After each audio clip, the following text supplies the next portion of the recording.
Everyone, আসসালামু আলাইকুম সবাইকে। রাজশাহী খুলনার সাথে তারা তাদের কম্বিনেশন নিয়েই নামতে পারবে, যেটা তারা লাস্ট ম্যাচেই করেছে এবং ফাইনালি তারা বিদেশি প্লেয়ার পেয়েছে ভালো। সো সেটা তাদের জন্য প্লাস পয়েন্ট। তারা দেশি প্লেয়ার যাদেরকে খেলাচ্ছিল, রাব্বি, এনামুল হক, বিজয়, আকবর আলী, তারাই থাকছে আল্টিমেটলি, তাসকিন। সো সানজামুলও ভালো খেলছে, জিশানও আছে, মোটামুটি তাদের এটাই থাকবে।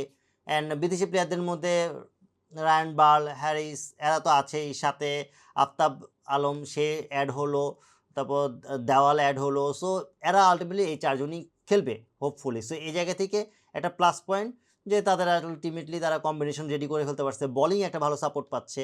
তারা যদি ব্যাটিংয়ের কাজটা সুন্দর করে করতে পারে, 200+ টার্গেট দিতে পারে এবং বোলিংটা যদি তারা সুন্দরভাবে লাস্ট ম্যাচের মতো শেষ করতে পারে, তাদের জন্য জয়টা পাওয়া খুব একটা অসম্ভব ব্যাপার না। আপনার মতে তাদের প্লেইং 11 কী হতে পারে অবশ্যই কমেন্ট করে জানাবেন। ভিডিওটি ভালো লাগলে লাইক, কমেন্ট, শেয়ার এবং সাবস্ক্রাইব করে পাশে থাকবেন। আল্লাহ হাফেজ।